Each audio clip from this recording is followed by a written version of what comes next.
2 الدعاء، ادمان الدعاء. وش نقول بالدعاء؟ اللهم نسألك الهداية. الطلبات الثانية أنا مالي دخل بها.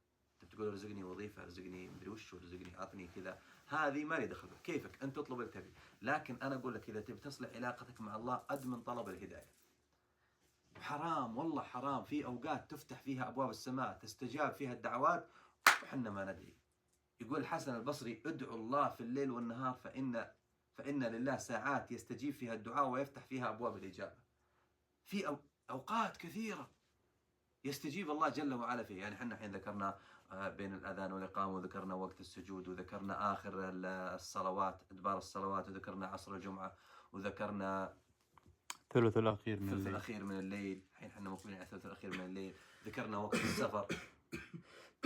بعض الناس يسافر الحين، إذا سافر يشغل طال السفر والمنتظر مل صبر.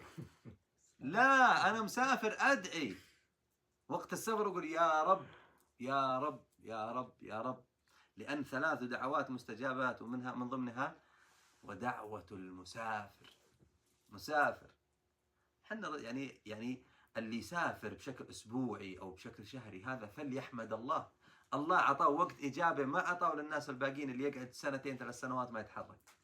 أنت سافرت خلاص تفرغ، يا رب يا رب يا رب، نزلت عليك الحاجات والطلبات كلها جت. كل ويكند يروح ويرجع بس ما والله فرصة كبيرة.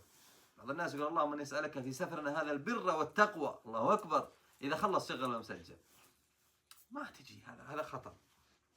فالسبب الثاني من اسباب اصلاح العلاقه مع الله قال يا رب اطلب الهدايه من الله.